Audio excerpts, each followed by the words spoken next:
Hello everyone, this is Michelle, and today I'll be discussing about Piaget's theory of cognitive development and early childhood development in the Indian society. So, to begin with, we all know that there are like four stages in cognitive development. So, the first stage is the sensory motor stage, which occurs from birth to 2 years. Second stage is the pre-operational stage, which occurs from 2 to 7 years. Third stage is the concrete operational stage, which occurs from 7 to 11 years, and the final stage is a formal operational stage, which occurs from 11 and age beyond. So, however, in this discussion, like we'll be only focusing on the pre-operational stage, which is early childhood development. Okay, so to begin with, why Piaget's theory is essential, or maybe we can say why is it important, right? So the first point states that it is relatable because of the observational practices. So it is like quite observable in our like society that every theory which is stated by Piaget, it's like seen. And second point states that it highlights the active learning procedure in children. Also, it implies to Indian families as well as other societies as well and families. So, what are some characteristics of pre-operational stage in Indian families? So, first one is like children retain their nearly potentiality and represent in a wide variety of activities throughout this stage, but they usually don't do it in a full logical manner. So, we as a adult or maybe matured person, when we do something, we do with full mind and we know what is wrong, what is right. But for the child, they don't know what is right, what is wrong. So whatever they do, they just go with the flow. They don't have any logical manner how to do it, right? Second one is symbolic thought. The children illustrates things and they use words, symbols. They create mental images. In Indian families, this is seen in how children captivate with stories from methodology. They use toys to represent characters and mimic rituals they observe. So a symbolic thought is where children, which from their basic ideas from the stories, or maybe anything which a story which we tell them, right? So they create creative pictures in their mind. Third one is animism. The young ones believe that non-living objects have real life qualities.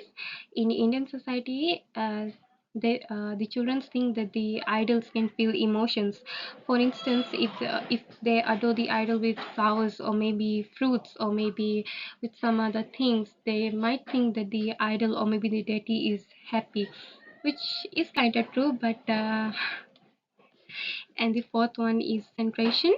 The children's since their mind are not complex, it is very simple. So they can only observe one particular situation and while ignoring others. So they just, if they have any issue, they just go with the one point view. They don't have the ability to see from other perspectives, right? So in Indian families, which is one of the things which is seen, that a child maybe gets upset when they don't receive a particular toy when they have many other available. Another one is Piaget's key concept in Indian society. So there are three basically: assimilation, accommodation, and schemas. So assimilation states that individuals includes individuals with new customs and ideas into their cultural framework. Example, women still wear traditional attire in their certain occasions. Also, they follow global trends.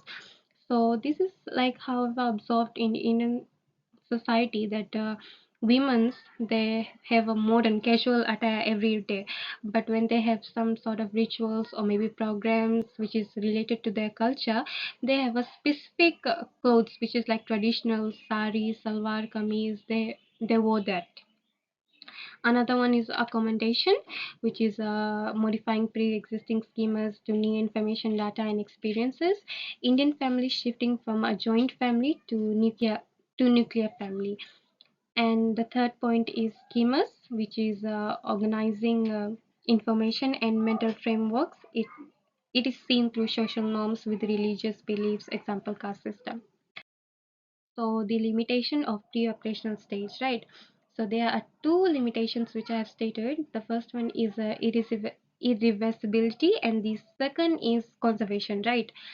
So for irreversibility, we can say that children are not capable of mentally reversing actions or maybe activities or steps, right? For instance, they don't realize that pouring our water into different glass doesn't change its quantity. For example, if we give a child, maybe it's an equal amount of water. If I give one child in a big glass and another one with a small glass, the child will think the big glass has a big water and the smaller glass will have a smaller quantity of water, right? So this is their mind. We can't say much because they are still in the developing stage. Next one is conservation. The children have difficulty into understanding that quantity remains the same even if the size changes. Like for instance, a large thinner piece of clay carry the same amount as a shorter clay, even when it is even when the portion is not same. And another thing is key cognitive development during pre-operational stage is evident in Indian society. So we'll see how it is evident or how it is seen in Indian society or maybe family, right? So the first one states language development. So in Indian society, this is done through storytelling and oral tradition to support language development and expand communications. We have seen in our Indian society that we have a lot of stories and oral traditions. This actually helps. In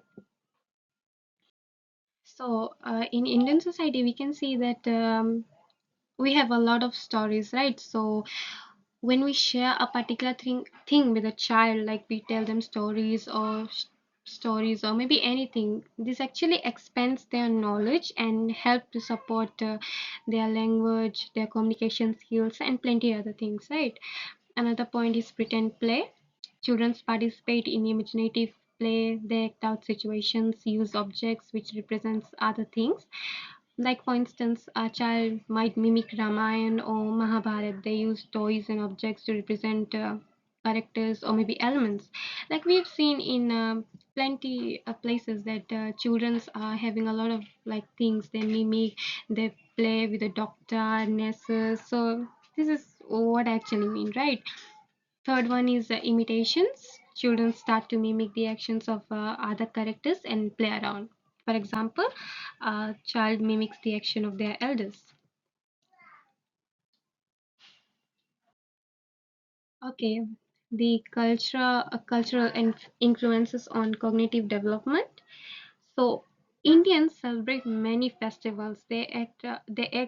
So I mean that since India have like Indians and India has like a lot of festivals, right?